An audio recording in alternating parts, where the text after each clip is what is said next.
شبه دیدی هله ساعت bir beden giydim eşi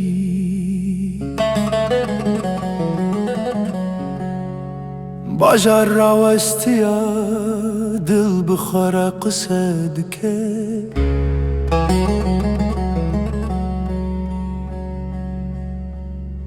Min li paşê xwe temaşe kir Hin sal biş derbas bûm Hin xewn li reman Hin gotin bêdeng bûm Ne wek şahî ne wek şert Tenê wek demek nû Ku em bi hêvî têrin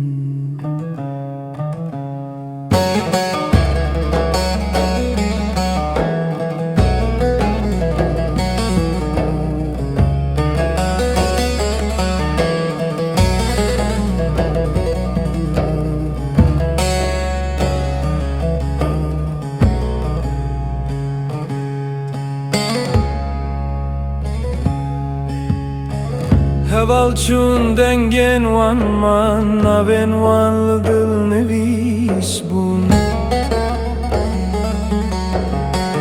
Gotin ken bun Be gotin zede bun Dayı got bihevi bemine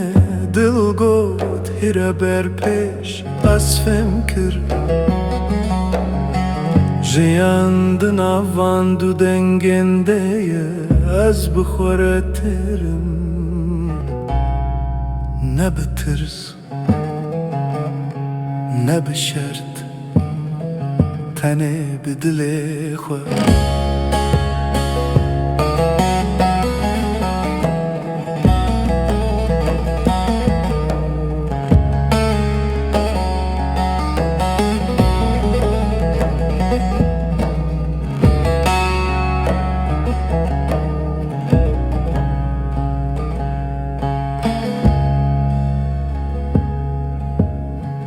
Şevhin direce